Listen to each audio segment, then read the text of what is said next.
अमृतमयी कथा का रसपान कल हमने किया। राजा परीक्षित को 7 दिवस में मरने का श्राप लगा। जिसे 7 दिन में मरना हो उसे क्या करना चाहिए, ये भागवत का पहला प्रश्न है, परीक्षित के द्वारा पूछा हुआ। श्री सुखदेव जी से पूछा, जिसे 7 दिन में मरना हो उसे क्या करना चाहिए, क्योंकि उन्हें कितने दिन में मरने का श्राप लगा था? 7 दिन में तुम मर जाओगे। अब ये समझना है कि 7 दिन के लिए परीक्षित को बस श्राप लगा है कि हमें भी लगा है? मेरी मां भक्तों, परीक्षित को बस नहीं, हम सभी को 7 दिन में ही मरना है, क्योंकि 8वां दिन किसी के लिए होता ही नहीं। कितने दिन होते हैं? 7। सोमवार से रविवार तक आप गिनो, 7 दिन ही होते हैं। इन 7 में हम आए हैं, इन 7 में ही हम चले जाएंगे। जिसे 7 दिन में मरना हो उसे क्या करना चाहिए? तो ये प्रश्न हम सभी का है कि हमें भी तो 7 दिन में ही मर जाना है, 8वां दिन तो आएगा नहीं। इसलिए आत्म कल्याण कर लिया जाए। ये जो शरीर है ना, ये भगवान ने हमें भोग भोगने के लिए नहीं दिए, बच्चे पैदा करने के लिए नहीं दिया। ये शरीर परमात्मा ने हमें आत्म कल्याण करने के लिए, भगवान को प्राप्त करने के लिए दिया। भगवान कहते हैं कि ये निकेन प्रकारेण तू मेरी शरण में आ। जब तू मेरी शरण में आएगा तो मैं तुझे संसार के हर बंधन से मुक्त कर दूंगा, है ना?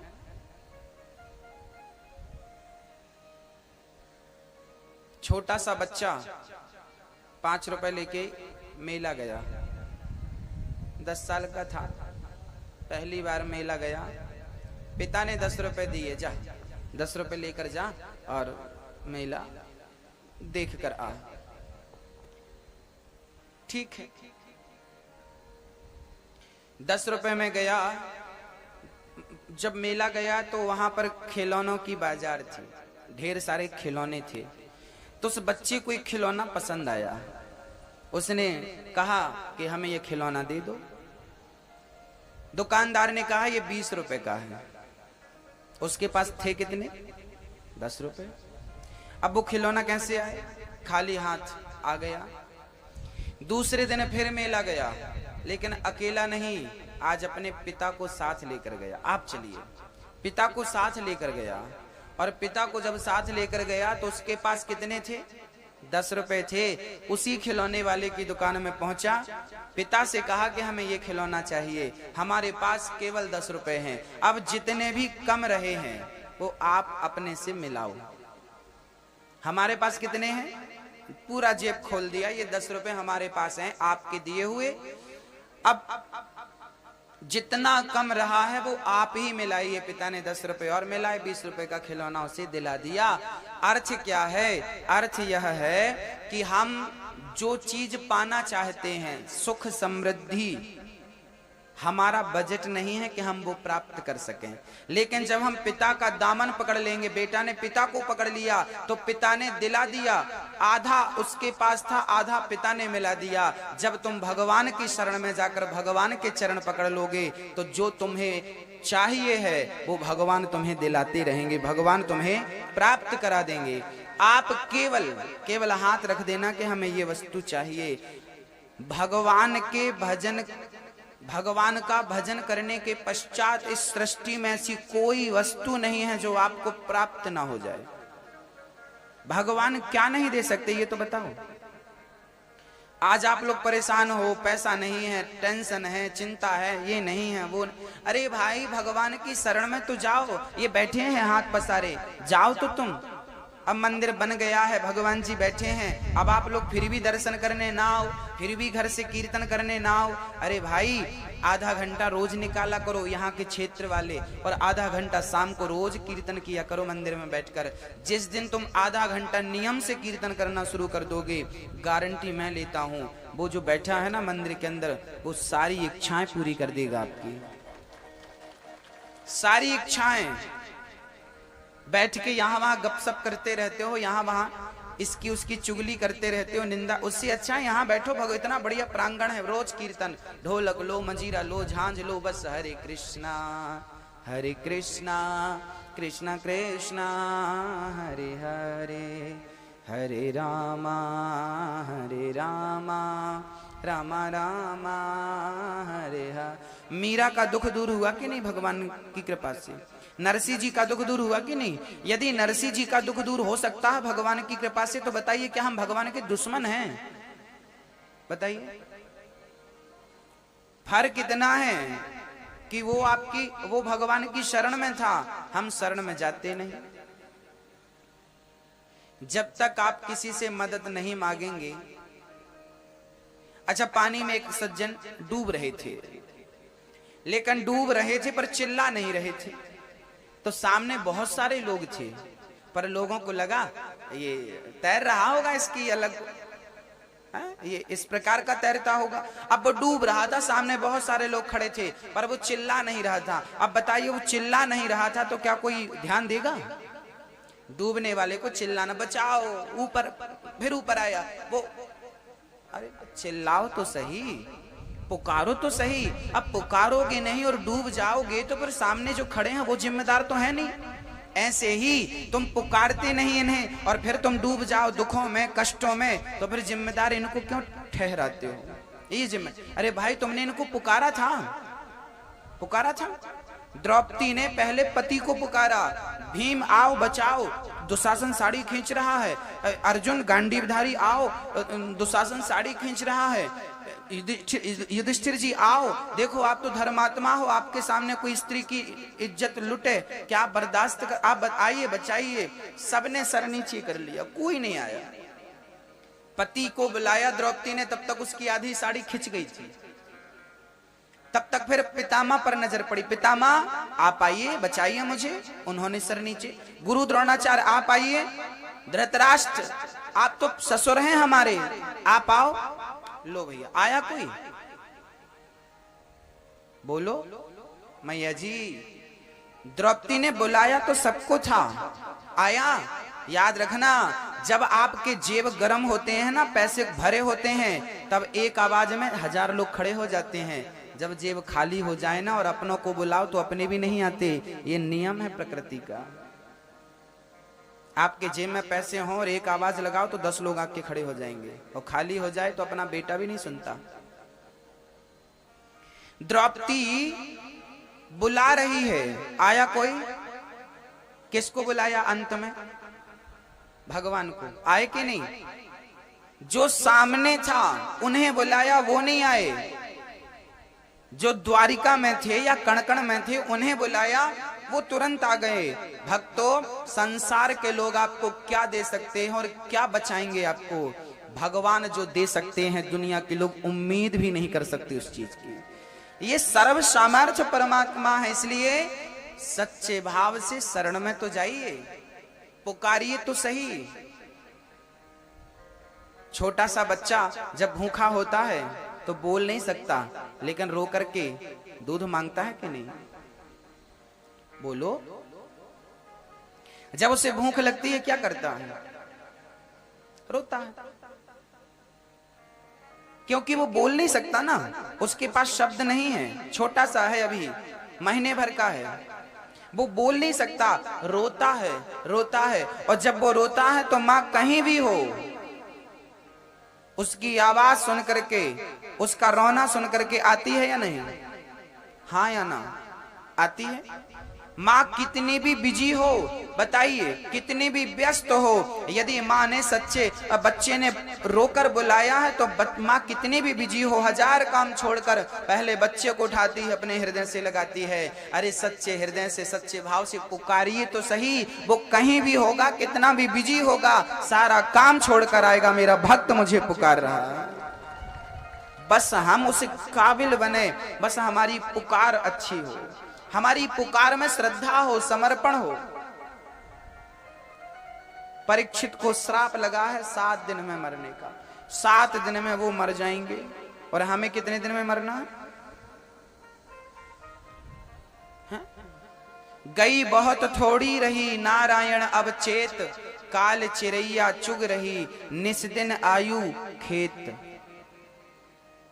काल रूपी चिरैया, उम्र का जो बीज है ना, ये रोज चुग रही, मतलब एक दिन, आज का जो सूर्य उदय हुआ ना, रोज सूर्य उदय होते हैं, सूर्य उदय होते ही हमारे जीवन का एक दिन कम हो गया।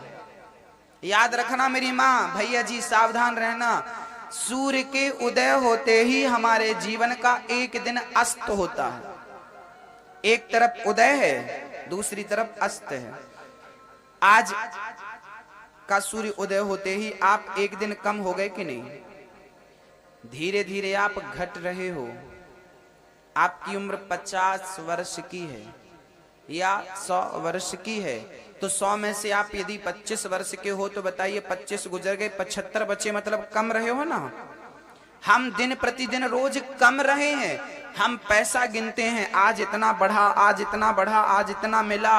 अरे जो तुझे मिला है वो तो दिखाई पड़ रहा है, लेकिन जो तेरी उम्र गई वो नजर नहीं आ रही। जो बढ़ा वो दिख रहा है, परंतु जो घटा उस पर नजर है। उम्र घट गई, बहुत बहुत बहुत उम्र हमारी कम हो गई। अभी तक हमारी आंखें नहीं खुली, अभी भी हम सोए हैं। मोह निशा सब सोव निहारा, देखा हूं स्वप्न अनेक प्रकारा। ये कौन सी रात में हम सो रहे हैं? आप लोग अभी जाग रहे हो कि सो रहे हो? आप अभी जाग रहे हो कि सो रहे हो? मैया जी, ओ मेरी माँ, आप अभी जाग रहे हो कि सो रहे हो? जाग रहे, जाग रहे। ऐसा आप कह रहे हैं कि हम जाग रहे हैं, लेकिन शास्त्र कहते हैं कि जब तक आपका मन हरि भजन में नहीं लगा, जब तक भगवान की भक्ति में आपका मन नहीं लगा, जब तक आप भोगों में मन लगाए हैं, मोह माया में मन लगाए हैं, तब तक आप सो ही रहे हैं। जागना तो तब होगा जब भगवान के भजन में मन लगने लगे, तब समझ लेना कि हम जाग गए। अभी तक सो ही रहे, भोग रहे हैं, खाया पिया, खूब खाए, खूब कमाए, खूब सोए। ये जिंदगी है लोगों की। खूब कमाओ, खूब कमाओ, खूब खाओ, खूब सो। इन 3 कामों के सिवा आपके पास कोई चौथा काम है? हाँ, चौथा काम है पड़ोसी की निंदा करना। समय बचा है, चलो सदुपयोग करते हैं। अब फलाना तो पता नहीं कहां से ले आया पैसा, इतना धनवान बन गया, पता नहीं, लोगों को आग लगा दो, ये कर दो, इतना सारा सोचना। ये चौथा काम है आप लोगों का। खाना, सोना और बच्चे पैदा करना, ये काम है। ये तीनों काम कौन कौन करता है? बहुत ध्यान से सुनिएगा। खाना तो पक्षी भी जानते हैं, वो भी अपना पेट भर लेते हैं। खाना तो पशु पक्षी, बिल्ली, कुत्ता बिल्ली भी, सुअर भी खाना जानता है ना, वो भी खाता है भाई। ये चिड़िया देखो यहाँ बैठी रहती, सब खाना पीना जानती हैं। खाते तो पशु पक्षी भी हैं और खाते तो हम लोग भी हैं। तो खाना तो सेम सेम है, वो भी खाते हैं, हम भी खाते हैं, मतलब खाने में अंतर नहीं है ना। वो भी पेट भरते हैं, हम भी पेट भरते हैं। वो दाना दुनका खाते हैं, हम पका करके खाते हैं, ठीक है। वो खाते हैं, हम खाते हैं। वो सोते हैं, हम सोते हैं। वो भी, कुत्ता सोता है कि नहीं, बिल्ली सोती है कि नहीं, पशु पक्षी सोते हैं। रात्रि को शाम होती ही सब घोंसले की तरफ भागते हैं, वो भी सोते हैं। आप और हम भी सोते हैं। तो सोना वो जानते हैं, हम जानते हैं। खाना वो जानते हैं, हम जानते हैं। एक तीसरा काम भी है जो वो भी जानते हैं, हम भी। वो लोग भी बच्चे पैदा करते हैं। पशु पक्षियों के भी बच्चे होते हैं, कुत्ता बिल्ली के भी बच्चे होते हैं, और हम सबके भी बच्चे होते हैं, होते हैं। ये 3 काम वो भी करते हैं, आप भी करते हो। तो यदि इतना ही करना था तो भगवान ने आपको कुत्ता बिल्ली क्यों नहीं बना दिया? पशु पक्षी क्यों नहीं बना दिया? चिड़िया क्यों नहीं बना दिया? फिर मनुष्य क्यों बनाया है? अरे मनुष्य सोने के लिए नहीं बनाया, पेट भर के खाने के लिए नहीं बनाया, बच्चे पैदा करने के लिए नहीं बनाया, मनुष्य बनाया है भगवान ने। इस 84 के चक्कर से यदि मुक्ति पाना है तो केवल मनुष्य का शरीर है जो भवसागर से पार ले जा सकता है। हमें भवसागर से पार जा साधन धाम मोक्ष कर द्वारा, ये मोक्ष का दरवाजा है। इस शरीर से ईश्वर को पाया जा सकता है ना। शेर का शिकार, हाथी का शिकार केवल शेर कर सकता है। हाथी का शिकार कभी गीदड़ नहीं कर सकते। जैसे गीदड़ कभी हाथी को मार सकते हैं क्या? मार सकते हैं? गीदड़ हाथी को कभी नहीं मार सकता। गीदड़ हाथी का शिकार कभी नहीं कर सकता। केवल करेगा तो शेर ही करेगा। ऐसे ही किसी भी योनि में परमात्मा को नहीं पाया जा सकता। केवल मनुष्य के शरीर से ही परमात्मा को पाया जा सकता है। और इसको पाकर भी ना पाए तो हमारे जैसा अभागी अभागी अभागी हूं मैं, जो मनुष्य का तन पाकर भी उस परमात्मा को ना पाया। इतना बढ़िया शरीर मिला और निंदा चुगली करने में समय खर्च कर दिया। आहा, दूसरों की बुराई करने में आपने अपना अनमोल समय खर्च किया। कितने बड़े बेवकूफ हैं हम, कितने बड़े मूर्ख हैं हम। बताइए, अब ये दोबारा आपको समय मिलेगा?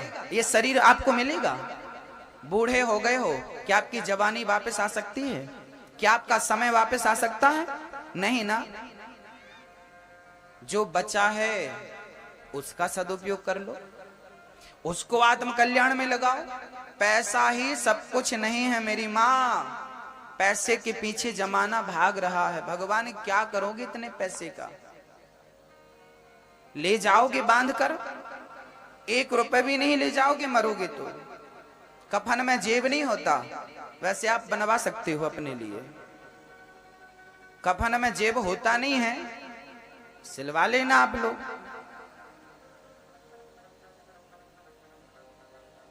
1 रुपए साथ नहीं जाता, फिर भी हम उस पैसे के पीछे मरते हैं। पैसा जरूरतें पूरी करता है, ये बात सही है। पैसा बहुत कुछ हो सकता है, पर पैसा सब कुछ नहीं हो सकता। आप कहो कि पैसा ही सब कुछ है ना। मैंने बहुत धनवानों को, अरब खरबपतियों को भी रोते देखा है। यदि पैसा से सुख मिल जाए तो पैसा पाकर सुखी हो जाए आदमी। फिर ऐसा होता है क्या? करोड़पति आदमी को, अरब खरबपति आदमी को मैंने रोते देखा है। ऐसा नहीं है कि पैसा पालो तो सुखी हो जा। पैसे में सुख कहां है? हाँ, आपके पास बहुत पैसा है पर आपकी पत्नी आपको प्रेम नहीं करती, आपका पति आपको प्रेम नहीं करता, आपका बेटा आपको प्रेम नहीं करता, आपका बेटा आपकी सेवा नहीं करता, आदर नहीं करता आपका, तो आपके पास बहुत पैसा है, आप सुखी नहीं हो पाएंगे। बार बार मन में आएगा, राम राम पैसा बहुत है पर बेटा लात मारता है। बहुत पैसा है तो ऐसा इतना पैसा कमाया, इतना पैसा कमाया कि बेटे ही मार्ग से उतर गए। अरे पैसा कमाने की जगह संस्कार कमाया होता, बच्चों को संस्कार दिया होता। अपने बच्चों को कम से कम इतना संस्कार दे देना कि बुढ़ापे में वो आपके पांव दबाएं। इतने संस्कार दे देना, नहीं तो सुअर जैसे बच्चे पैदा करते हैं ना, ऐसे ही फिर अपने बच्चे हैं। उनमें और फिर इनमें कोई अंतर नहीं। इतने संस्कार तो देना कि वो आपकी सेवा कर सकें, बुढ़ापे में पानी दे सकें, रोटी दे सकें। ऐसा ना हो कि बुढ़ापे में आपको घर से निकाल फेंकें। और यदि आपके बेटे ने आपको घर से निकाल बाहर किया तो याद करना उसके जिम्मेदार आप होंगे, क्योंकि आपने बच्चों को संस्कार देने में लापरवाही की है। ना कभी कथा सुनी, ना कभी सत्संग किया। हाय पैसा, बच्चा बिगड़ गए, लगे रोने, बेटा बिगड़ गया, बेटा लात नहीं मारेगा तो आरती उतारेगा। खेत में फसल बो दी है आप लोगों ने, उसकी देखरेख करनी पड़ती है कि नहीं? बोलो, आप किसान हो, किसान फसल बोता है, उसके बाद उसे देखरेख करता है कि नहीं? खेत में जाता है, खेत में कचरा उग जाता है तो किसान कचरे को फेंक देता है, निकाल करके फसल रहने देता है। खाद की जरूरत पड़ती है, खाद देता है। पानी की जरूरत पड़ती है, पानी कुछ ना दे तो बताइए फसल पकेगी? बीच में सूख जाएगी। जैसे किसान फसल बो करके उसे संभालता है, पानी खाद डालता है, ऐसे बच्चे पैदा करके छोड़ मत दो आवारा। उन्हें संस्कार का खाद दो, संस्कार का पानी दो। खाद पानी देना पड़ता है किसानों को फसल में। संस्कार नहीं दिया तो फसल, ये खाद नहीं दिया बिगड़ गई फसल। संस्कार नहीं दिया, बेटा बेटी बिगड़ गए, छोरा छोरी बिगड़ गए। बुढ़ापे में आपको मारेंगे, मत रोना, फिर दोष मत लगाना किसी को, जिम्मेदार आप हो। शास्त्र सिखाते हैं। एक सज्जन बोले हम भागवत क्यों सुने, सत्संग क्यों करें? अरे पागल, सत्संग करेगा तब तो पता चलेगा कि जीवन कैसे जिया जाए। शास्त्र हमें सब कुछ बताते हैं मेरी माँ। बच्चों को कैसे पालना चाहिए, पत्नी का धर्म क्या है, पति का धर्म क्या है, पुत्र का धर्म क्या है, हर धर्म के बारे में विवेचना करते हैं हमारे ग्रंथ। शास्त्र कहते हैं 5 वर्ष तक बच्चे से प्यार करो, क्योंकि 5 वर्ष तक का बालक भगवान तुल्य होता है। और जब वो 6 वर्ष का हो जाए तो 6 वर्ष से लेकर 15 वर्ष तक बच्चे को आंख दिखाया करो। आंख दिखाना अर्थ है बच्चे को डांटा करो, गलती करे तो। नहीं डांटोगे, बच्चे की गलती में भी हंसोगे, हाँ, तो ये आप बच्चों के पांव में कुल्हाड़ी मार रहे हो। बच्चे ने गलती करी और मम्मी पापा हंसने लगे, हा हा हा। अरे भाई थप्पड़ मारो गाल में, क्योंकि ये थप्पड़ ही ना हमें सही मार्ग दिखाता है। भाई अभिनु हो ही न प्रीत, शास्त्र कहते हैं। अधिक लाड़ प्यार बच्चों को बिगाड़ देता है। अर्जुन ने एक सपना देखा। सपना क्या था? कन्हैया आज हमने एक सपना देखा।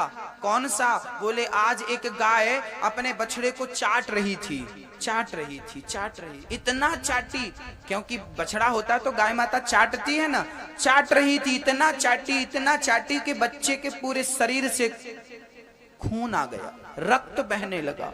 रक्त बह रहा, बच्चा चिल्ला रहा है, तड़प रहा, फिर भी माँ चाटे जा रही है, चाटे। अरे बस कर माँ, वो गाय माँ चाटी जा रही है, चाटी। अर्जुन ने कहा आज मैंने सपने में ऐसा देखा कि गाय बच्चे को लहू लुहान था फिर भी चाट रही थी, इसका अर्थ क्या है? तब भगवान ने कहा ये कलयुग के आने का संकेत है। अर्जुन, कुछ ही दिनों बाद कलयुग आ जाएगा और कलयुग में कलयुग के माता पिता ऐसे ही होंगे कि बच्चों से इतना प्यार करेंगे, इतना प्यार करेंगे कि उनका प्यार ही उनके सर्वनाश का कारण बनता है। उनके प्यार से ही बच्चे बिगड़ते हैं। पालयेत 5 वर्षाणि, 5 वर्ष तक बच्चों से प्रेम करो। 6 वर्ष के बाद 16 वर्ष तक बच्चों को आंख दिखाओ, डांटो, गलत काम करें सही मार्ग पे लाओ। और जब 16 वर्ष का बच्चा, जब पिता का जूता जब बेटे के पांव में बराबर बैठने लगे, तब पिता को बच्चे के कंधे में हाथ रख के चलना चाहिए और ये भूल जाना चाहिए कि मैं पिता हूं, ये समझना चाहिए मेरा ये मित्र है। पुत्र को ऐसा लगे कि यह हमारे पापा नहीं, हमारे दोस्त हैं। आप दोस्त बन जाओ उसके, वो आपका, तो हर बात एक दूसरे से जब शेयर होंगी, एक दूसरे से बतलाएंगे, तो बच्चे को आप सही ज्ञान दे सकते हैं, सही मार्ग दिखा सकते हैं। ऐसा शास्त्र कहते हैं। लेकिन हम शास्त्र कथाएं तो सुनते नहीं, हमें संस्कार कहां से बनेंगे? आजकल के बच्चे तो शराब ज्यादा पीते हैं, शराब पीना उनका शौक बन चुका है, आदत बन चुकी है। बच्चों को कहो क्यों भाई शराब क्यों पीते हो, तो जवाब मिलता है तुम्हारे बाप की थोड़ी पीते हैं, अपनी पीते हैं। अरे तो अपनी ही पी रहे हो, हम कहां कह रहे हैं कि हमारी पी रहे हो। लेकिन आप अपने ही पैसों की शराब पी रहे हो, पर अपने दिल में हाथ रख के बताओ, क्या तुम सही कर रहे हो? क्या तुम अपने स्वयं के पैसे को बर्बाद नहीं कर रहे हो? क्या तुम पिता के पैसे को बर्बाद नहीं कर रहे हो? जो व्यक्ति गलत कर रहा है और सामने वाला उससे कहे कि भाई ये गलत है मत कर, फिर भी वो कहे कि तुम गलत कह रहे हो, हम शराब पी रहे हैं, हम अच्छे हैं। शराब पीकर भी, गलत काम करके भी जो अपने आप को अच्छा कहे, इस दुनिया का सबसे बड़ा मूर्ख वही है। आपने हमें बताया कि ये काम गलत है, ये काम मत करना, फिर भी हमने वही काम किया, तो हमारे जैसा मूर्ख कौन होगा? सबने रोका फिर भी। अरे रावण को सबने समझाया था कि नहीं? बोलो मेरी माँ। सबने समझाया, रावण ने माना?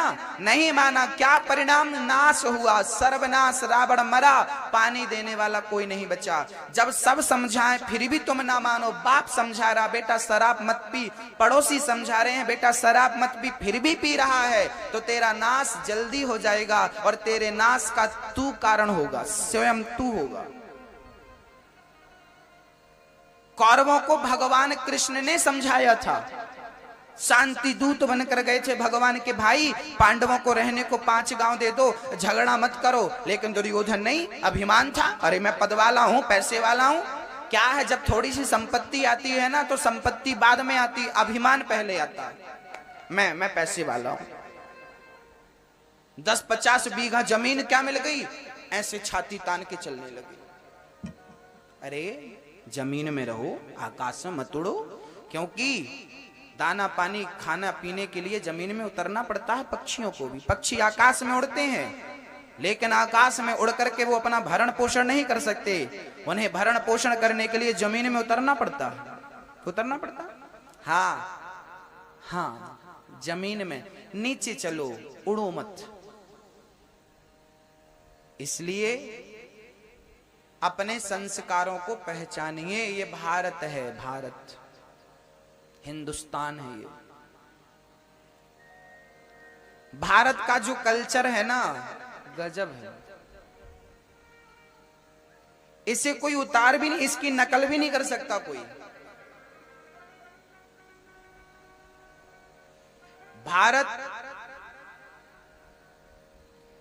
एक बार पास में ही आपके महाराणा प्रताप की समाधि है। महाराणा प्रताप चित्तौड़गढ़ में, चित्तौड़ गए कभी आप लोग? नहीं गए, चलिए हम सुना देते हैं। चित्तौड़ में महाराणा प्रताप की समाधि है। एक विदेशी आदमी आया, कुछ वर्षों पुरानी घटना है। एक विदेशी आदमी आया और महाराणा प्रताप की समाधि को गौर से देखने लगा, और थोड़ी देर बाद वहां जो धूल पड़ी थी, ऐसी धूल पड़ी, तो उस विदेशी आदमी ने वो धूल अपनी मुट्ठी पे रखी और मिट्टी पे रख के एक छोटा सा बैग था, उसमें वो धूल डालने लगा। किसी ने कहा कि भाई ये धूल कहां ले जा रहे हो, कहां, ये बैग में क्यों डाल रहे हो? उस अंग्रेज ने, उस विदेशी व्यक्ति ने क्या जवाब दिया, बहुत ध्यान से सुनिए। उसने कहा ये धूल मैं अपने देश, अपने वतन ले जा रहा हूं, अपने देश। अरे क्या करोगे इस धूल का? बोले मैं अपने देश में ले जाकर इस धूल को अपने देश की मिट्टी में छिड़क दूंगा, डाल दूंगा। ऐसे इससे क्या होगा? बोले इस मिट्टी में, इस मिट्टी की ताकत है कि ऐसे महाराणा प्रताप जैसे दिग्गज पैदा हुए हैं। हमारे देश में जब ये रज डाली जाएगी तो हमारे देश में भी ऐसे महाराणा प्रताप जैसे दिग्गज जन्म लेंगे, ईमानदार, धर्मनिष्ठ, सत्यवादी। ये मिट्टी सबको जन्म देती है। सत्यवादी हरिश्चंद्र को इसने जन्म दिया, महाराणा प्रताप को इसने जन्म दिया, अरे झांसी की रानी को इस मिट्टी ने जन्म दिया, अहिल्याबाई को इस मिट्टी ने जन्म दिया, वीर शिवाजी को इस मिट्टी ने जन्म दिया, मंगल पांडे, चंद्रशेखर आजाद को इस मिट्टी ने जन्म दिया, चंद्रगुप्त मौर्य और चाणक्य जैसे दिग्गजों को इस मिट्टी ने जन्म दिया। सुखदेव और वेद व्यास जैसे महापुरुष को इस मिट्टी ने जन्म दिया। क्या कहें आपसे, राम और कृष्ण को भी हमारे भारत की मिट्टी ने जन्म दिया। अरे भारत की मिट्टी जब भगवान को भी जन्म देती है, ध्रुव प्रहलाद को जन्म दिया, मीराबाई को जन्म दिया, ये वो मिट्टी है। लेकिन आज इसी मिट्टी में ना जाने क्या बाधा आ गई, आज शराबी जन्म ले रहे हैं। कारण क्या है? आजकल के नौजवान बच्चे शराब पीने के आदी हो चुके हैं। पूछो भैया क्यों पीते हो? शौक है, लोगों के भाई लोगों के बीच में बैठ के पी लेते हैं। आपका शौक ही एक दिन आपकी जान लेगा। इसलिए मेरे नौजवान भाइयों से निवेदन है, शराब स्वयं त्यागो और लोगों को भी प्रेरित करो, आप भी मत पियो। हमारे भारत में कितने लोग बर्बाद हो गए शराब से। वैसे सरकार को ही शराब पर पाबंदी लगानी चाहिए, लेकिन दुर्भाग्य है कि चल रही है शराब। सुखदेव जी कहते हैं, राजन, जिसे 7 दिन में मरना हो से 3 बातों का ख्याल रखना चाहिए। श्रोतव्यः कीर्तितव्यश्च स्मर्तव्यश्चेच्छिता भयम्। श्रोतव्यः, ज्यादा से ज्यादा कथा सुनो। भगवान से प्रेम कब होगा? जब कथाएं ज्यादा सुनेंगे। कथा सुनो। कीर्तितव्यश्च, समय बचे तो कीर्तन करो, समय बचे तो स्मरण करो। यही है इस कलयुग में ईश्वर तक पहुंचने का एकमात्र उपाय, है ना। सुखदेव जी महाराज ने परीक्षित को सृष्टि का वर्णन सुनाया। सबसे पहले जब कुछ नहीं था तब एकमात्र परमात्मा थे। भक्तों, इस संसार में बताइए, हमें जो भी दिख रहा है वो क्या है? कभी कभी हम अज्ञानवश परमात्मा को समझ नहीं पाते। शास्त्र कहते हैं, निज प्रभु मैं देख ही जगत के ही सन करहि विरोध। सब में भगवान है, सब जगह भगवान है। कैसे? मिट्टी का घड़ा, जब वो घड़ा बना तो घड़ा बनने के पहले वो क्या था? मिट्टी था। घड़ा बना तो घड़े में क्या है? मिट्टी है। और जब वो घड़ा टूट जाएगा तो क्या बचेगा? मिट्टी। बनने के पहले मिट्टी था, बना तो मिट्टी, जब मिट गया तो मिट्टी। ऐसे ही जब संसार नहीं था, कुछ नहीं था, तो एकमात्र ईश्वर थे, एकमात्र नारायण थे। जब बना संसार तो नारायण ही संसार बने, और जब कुछ नहीं रहेगा तो एकमात्र वही बचेंगे। हम सबके रूप में वही है। मैया जी बताओ, ये क्या है? क्या है ये? क्या? रुमाल। ऐसा आप कह रहे हो, हमें तो ये रुमाल नजर नहीं आ रहा है। फिर से बताओ क्या है ये? कपड़ा। हमें तो कपड़ा भी नजर नहीं आ रहा है। फिर बताओ क्या है ये? ऑप्शन खत्म आपके पास। जहां आपका ऑप्शन खत्म होता है वहीं से हम चालू करते हैं। ना ये रुमाल है, ना ये कपड़ा है। क्या है ये? धागा है। एक एक धागा हम पकड़ के निकाल दें तो क्या बचेगा? रुमाल बचेगा? कपड़ा बचेगा? बताओ। हाँ, क्या बचेगा? धागा है। धागा कहां से आया? रुई, कॉटन, कपास होती, किसान उगाते हैं। किसान के खेत मारवाड़ तरफ जो है ना, सबसे ज्यादा कपास होता है, रुई होती है, कॉटन होता है, उसका ये धागा बनता है। ये ना रुमाल है और ना ये कपड़ा है। एक एक धागा में इसका निकालूं तो बताइए रुमाल बचेगा? आपने जितने वस्त्र पहन रखे हैं इनमें कपड़ा नहीं है, इनमें धागा है। एक एक धागा निकालो, कपड़े का अस्तित्व ही नहीं रहेगा।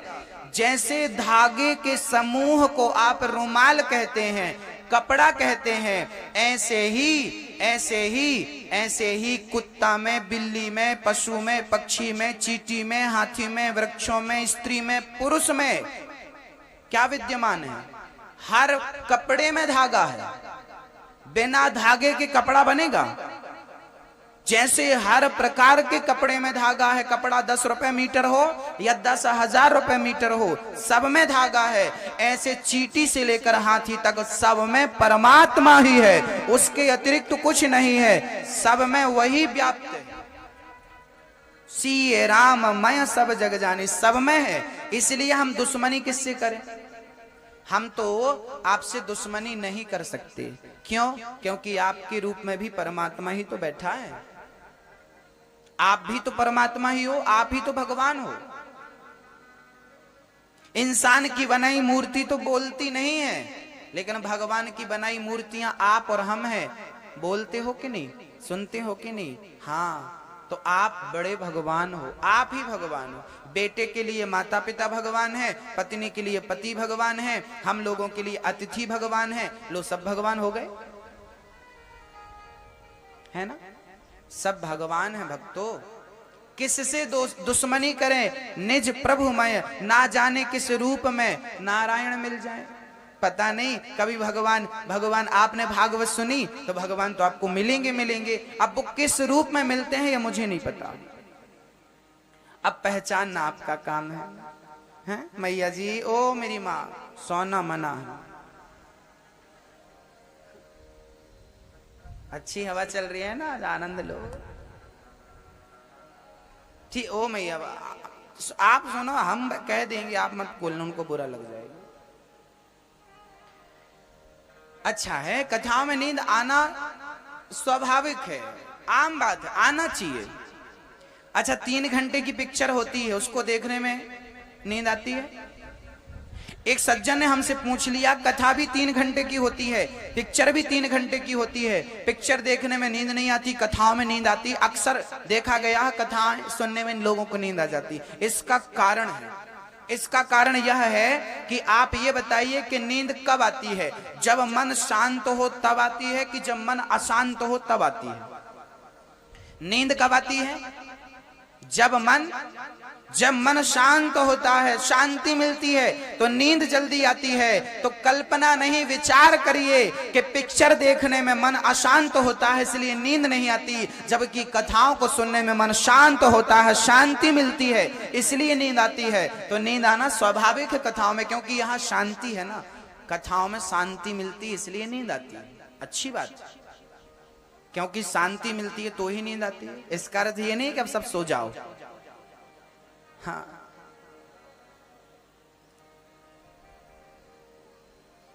बहुत प्रेम से, बहुत ध्यान से सुनिएगा। हाँ भक्तों, भगवान ने सृष्टि बनाई और सबसे पहले नाभि से ब्रह्मा जी को जन्म दिया। कमल पर ब्रह्मा जी को ज्ञान हो गया, ब्रह्मा जी ने सृष्टि करी। तो ब्रह्मा जी के शरीर से 4 लोगों का जन्म हुआ, सनक, सनंदन, सनातन और सनत कुमार। चारों से कहा सृष्टि करो, चारों ने कहा हम तो 5 वर्ष के रहे, हमें ऐसा वरदान दो। ब्रह्मा जी को गुस्सा आई, ब्रह्मा जी की भ्रकुटी से एक रोता हुआ बालक पैदा हो गया, हमें रहने की जगह बताओ, कौन हो? ब्रह्मा जी बोले तुम रोते रोते पैदा भय हो, जाओ तुम्हारा नाम होगा रुद्र, कैलाश पर्वत पर रहो। ब्रह्मा जी की भ्रकुटी से भगवान शंकर का जन्म हुआ और शंकर जी ने भूत प्रेत की सृष्टि कर डाली। बाद में फिर ब्रह्मा जी ने उनको रोका और ब्रह्मा जी ने मनु और शत्रुपा को अपने शरीर से जन्म दिया। एक शरीर के दाहिने अंग से मनु जी को, बाएं अंग से शत्रुपा जी को जन्म दिया। शत्रुपा और मनु का विवाह हुआ। उसके पश्चात 12 भगवान ने पृथ्वी की स्थापना की और मनु जी की 3 बेटियां और 2 पुत्र हुए। आकुति, देवहूति और प्रसूति नाम की 3 बेटियां मनु जी की। ये सृष्टि जब बनी, इस सृष्टि में सबसे पहले स्त्री का जन्म हुआ, इसलिए स्त्री को जन्म होते ही लोग देवी कहते हैं। पुरुष को कर्म करके देवता बनना पड़ता है, पर स्त्री तो जन्म लेते ही देवी होती है। तो नारी सबसे, ये ब्रह्मांड, ये सृष्टि जब बनी तो सबसे पहले नारी आई पुरुष बाद में आया। पहली नारी का नाम है आकुति। आकुति का विवाह यज्ञ, आकुति के घर में आकुति का विवाह रुचि प्रजापति से हुआ, जिनके घर में यज्ञ भगवान हुए। देवहूति का विवाह करदम जी से हुआ, जिनके यहाँ कपिल भगवान हुए, और उन्होंने अपनी माँ को सांख्य शास्त्र का ज्ञान दिया। करदम जी महाराज के संग विवाह हुआ। करदम जी की 9 बेटियां थीं, देवहूति, अनुसुईया, अरुंधति, कला इत्यादि। ये 9 बेटियां थीं। ब्रह्मा जी के मानस 9 पुत्रों से इनका विवाह संपन्न किया। करदम जी ने कहा, देवी हमारी 9 बेटियां थीं, 9 की 9 बेटियों का हमने विवाह संपन्न कर दिया, अब आप हमें आज्ञा दो, हम भजन करने जाएं। करदम जी भजन करने के लिए ना तड़प रहे थे, तड़प रहे थे। सवेरे सवेरे चाय पीने की आदत है, नहीं मिली, चाय लाओ, चाय नहीं मिली। जब नहीं मिली तो माथा गरम, चाय भी नहीं दे सकते हो समय से। अब बताइए, चाय पीने की आदत होती है कि नहीं किसी किसी की? और आदत इतनी भयंकर होती है, ना मिले तो वो गुस्सा करता है। ऐसी आदत, इतने आदी क्यों बन जाते हो आप लोग? कई लोग तो चाय के चक्कर में अपना काम छोड़ देते हैं। काम देरी से करेंगे, चाय पहले पिएंगे। मतलब समय की कोई कीमत ही नहीं है लोगों के जीवन में, समय की कोई वैल्यू ही नहीं है जीवन में। और जिसने समय की अपेक्षा की, जिसने समय की उपेक्षा की, जिसने समय को ठुकराया, याद रखिए जिसने एक बार समय को ठुकराया तो वो समय उसे बार बार ठुकराता है। इसलिए समय का दुरुपयोग मत करिए। एक सज्जन थे, उनको लड़की वाले देखने आए, तो लड़के ने कहा नहीं हम शादी नहीं करेंगे, अभी हम पढ़ेंगे पढ़ेंगे पढ़ेंगे। लड़की के बाप ने भी कहा पढ़ लेगा तो बड़ा दहेज मिलेगा, सुनो अभी 2 साल शादी नहीं करेंगे। लो भैया मना करते गए करते गए करते गए करते गए, लड़के की उम्र ढल गई। अब जब लड़का बूढ़ा होने लगा तो बाप को बड़ी चिंता हुई, राम राम राम राम शादी हो जाए। लो पहले खूब आती थी पर देखा नहीं, शादी किया नहीं, अब लगा हाथ पांव जोड़ने, भैया कर लो शादी। सबने कहा ना तुम्हारा छोरा बुढ़ा हो गया, कोई नहीं करने वाला। लो भैया उसे जबरदस्ती बाबा जी बनना पड़ा। समय को ठुकराओगे तो समय फिर आपको ठुकराएगा। समय रहते सब होना चाहिए। समय बहुत बलवान है। इस सृष्टि में सबसे बलवान कौन है? कौन है? कौन है? समय सब कुछ कराता है भक्तों। समय सब कुछ कराता है। राजा हरिश्चंद्र को समय ने कहां लाकर खड़ा कर दिया? शमशान में चांडाल बनाकर खड़ा कर दिया राजा हरिश्चंद्र को समय ने। समय ने राम को वनवास में ले जाकर खड़ा कर दिया। समय ने वसुदेव और देवकी को जेल के भीतर ले जाकर बिठा दिया।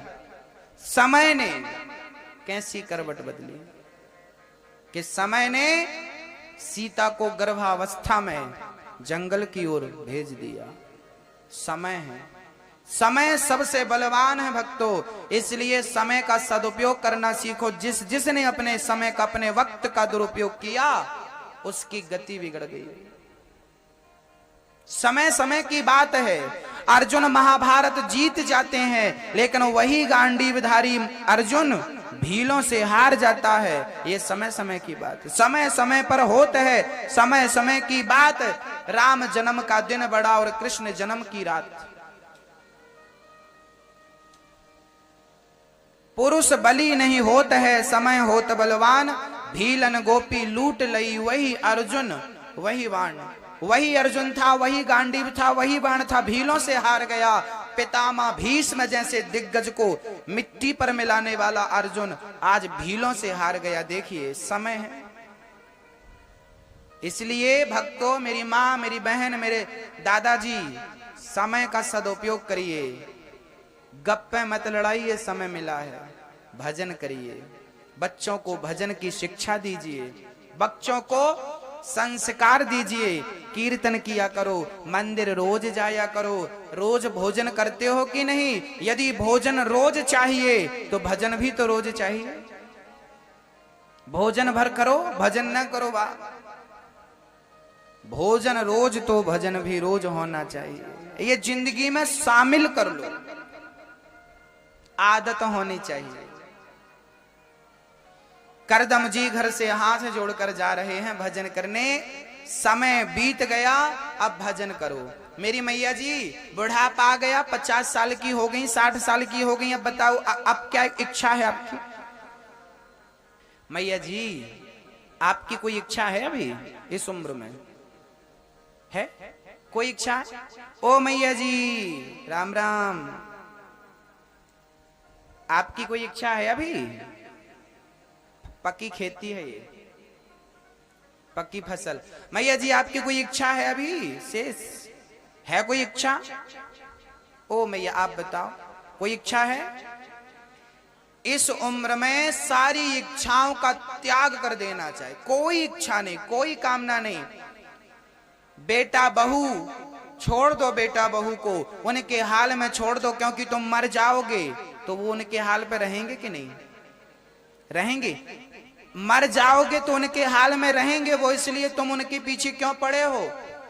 जो होगा सो होगा, होता वही है जो ईश्वर को मंजूर होता है। इसलिए हमें ज्यादा सोच नहीं करना चाहिए, ज्यादा विचार नहीं करना चाहिए। हमें तो राम राम जपना चाहिए, आत्म कल्याण करना चाहिए। बुढ़ापा आ गया, सारी इच्छाओं का दमन कर दो और बस भगवान को अपने हृदय में बिठा लो। आपका मोक्ष हो जाएगा, आपकी मुक्ति हो जाएगी। यही मनुष्य तन की अंतिम सार्थकता। जीवन मिला है, भजन कर लो और सब कुछ भगवान को सौंप दो। घबराओ मत, चिंता नहीं, चिंतन करो। क्योंकि हमारा रिश्ता भगवान से, हम क्यों घबराएं? बताइए किस किस का संबंध भगवान से है? जिसका है वो हाथ उठा सकते हैं। आपका नहीं है दादाजी? उठा लो। क्या घट रहा है हाथ उठाने में? क्यों घबराऊं मैं, मेरा तो श्याम से नाता है। जीवन की गाड़ी मेरी, जीवन की गाड़ी मेरी श्याम चलाता है। क्यों घबराऊं मैं, मेरा तो श्याम से नाता है। क्यों घबराऊं मैं, मेरा तो श्याम से नाता है। क्यों घबराऊं मैं, मेरा तो श्याम से नाता है। क्यों घबराऊं मैं, मेरा तो श्याम से नाता है। क्यों घबराऊं मैं, मेरा तो श्याम से नाता है। जीवन की गाड़ी मेरी, जीवन की गाड़ी मेरी, जीवन की गाड़ी मेरी, जीवन की गाड़ी मेरी श्याम चलाता है। क्यों घबराऊं मैं, मेरा तो श्याम से नाता है। क्यों घबराऊं मैं, मेरा तो श्याम। दोनों हाथ उठाइए प्रेम से। हरि बोल।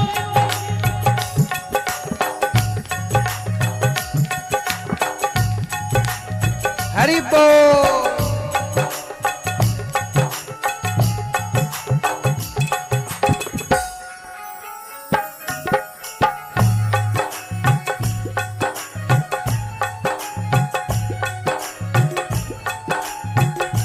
जय हो।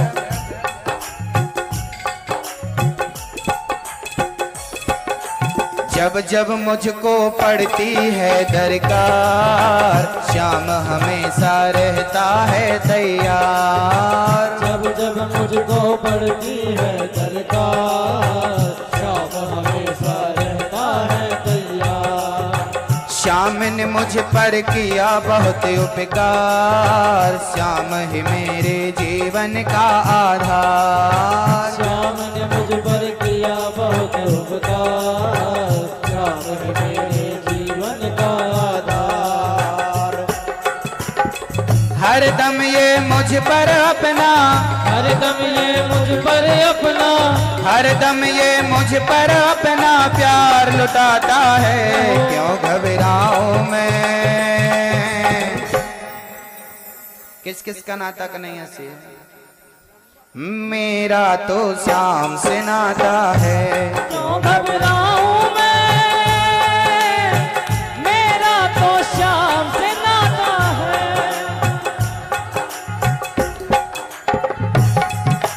जय हो, जय हो।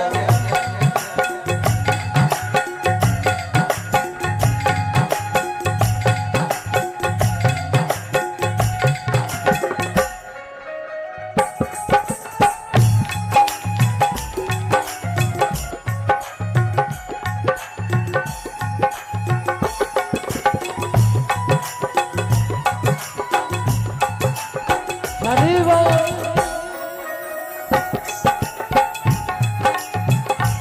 राधे।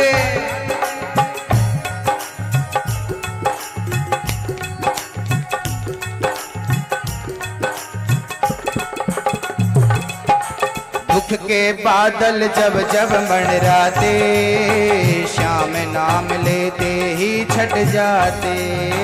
दुख के बादल जब जब मंडराते, श्याम नाम लेते ही छट जाते। बाल भी बांका वो ना कर पाते, कभी दोबारा नजर नहीं आते। बाल भी बांका वो ना कर पाते, कभी दोबारा। हमने महसूस किया है, जब जब जीवन में संकट आया है, जब जब जीवन में दुख आया है, तो किसी न किसी रूप में भगवान ने आकर हमारी रक्षा की है। दुख के बादल जब जब मंडराते, श्याम नाम लेते ही छट जाते। दुख के बादल जब जब बोलिए, सभी बोलेंगे। श्याम नाम लेते ही छट जाते। बोलिए। दुख के बादल जब जब मंडराते, श्याम नाम लेते ही छट जाते। दुख के बादल जब जब मंडराते, श्याम नाम लेते ही छट जाते। बाल भी बांका वो ना कर पाते, कभी दोबारा नजर नहीं आते। बाल भी बांका वो ना कर पाते, कभी दोबारा नजर नहीं आते। संकट आने से पहले, संकट आने से पहले, संकट आने से पहले श्याम आता है। क्यों घबराऊं मैं, मेरा तो श्याम से नाता है। क्यों घबराऊं मैं, मेरा तो श्याम से नाता है।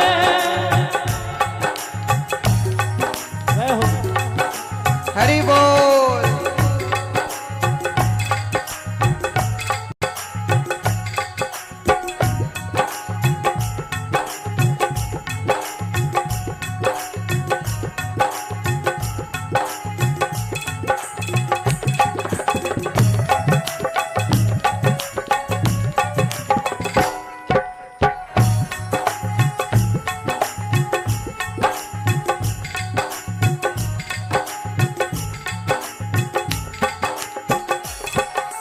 मेरे मन में आता जो भी ख्याल, श्याम व्यवस्था करता है तत्काल। मेरे मन में आता जो भी ख्याल, श्याम व्यवस्था करता है तत्काल। हर हर पल मुझको वो ही रहा संभाल, श्याम कृपा से मैं हूँ माला माल। हर पल मुझको वो ही रहा संभाल, श्याम कृपा से मैं हूँ माला माल।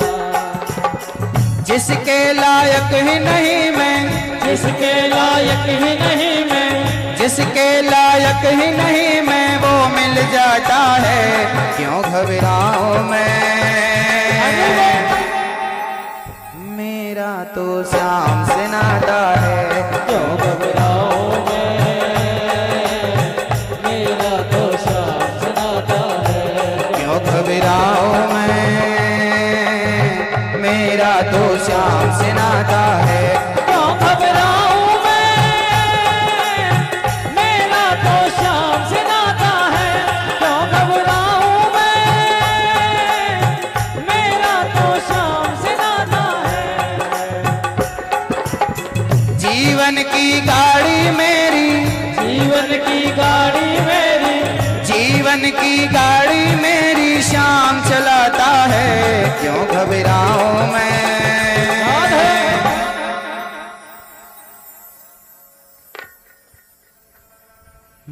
मेरा तो श्याम से नाता है,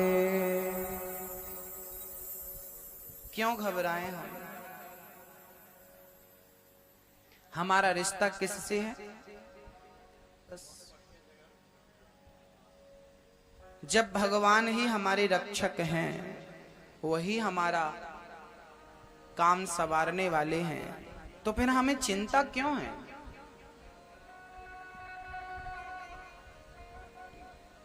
चिंता नहीं हो। आप में से कितने लोगों को चिंता है? अपने घर की, अपने खेती की, अपने व्यापार की, अपने बच्चों की, अपने परिवार की। किस किस को चिंताएं हैं, टेंशन है? जरा हाथ तो उठाओ, उठाओ। जिनको चिंताएं हैं, आज मैं आपकी चिंता दूर करूंगा, इसलिए बता दो आज। ओ मेरी माँ, आपको नहीं है? अच्छा, अब ये बताइए कि भगवान पर भरोसा किस किस को है? भरोसा है भगवान पर? श्याम पर भरोसा है? हाँ या ना? बोलो जोर से। हाँ है भरोसा। भैया आप लोग मुझ भरोसा नहीं भगवान पर? है। उन्हीं के भरोसे तो मूछें बड़ी कर रखी हैं। आपको नहीं है भरोसा? इनको नहीं है, कोई बात नहीं, हो जाएगा। अब एक बात बताओ, आपने कहा हमें चिंता है, और आपने ये भी कहा कि हमें भरोसा है। अब बताइए, प्रकाश और अंधकार ये दोनों क्या एक साथ कभी रह सकते हैं? मेरे भाई बहुत ध्यान से सुनिए, अंधकार और प्रकाश क्या कभी दोनों साथ में रह सकते हैं?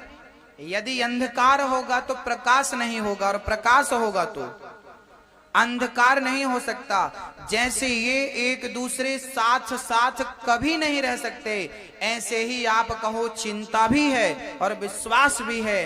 ये चिंता और विश्वास एक साथ रह नहीं सकते। यदि चिंता है तो विश्वास कैसा है, और विश्वास है तो चिंता कैसी है? चिंता क्यों है? यदि विश्वास पक्का है तो चिंता नहीं होनी चाहिए। नरसी को चिंता कहां थी? विश्वास था मायरा भरने आएगा आएगा, और लो मुनीम बन करके भगवान आ गए। मैं मित्र हूं नरसी जी का, भगवान कहते हैं। मैं सखा हूं, बचपन का मित्र हूं। होना क्या चाहिए? भरोसा होना चाहिए। चिंता बिल्कुल ना हो। किसकी चिंता करते हो आप? परिवार की, बच्चों की, खेतीबाड़ी की, पैसों की? अरे चिंता क्या करेंगे आप? परिवार की चिंता आप क्या करेंगे?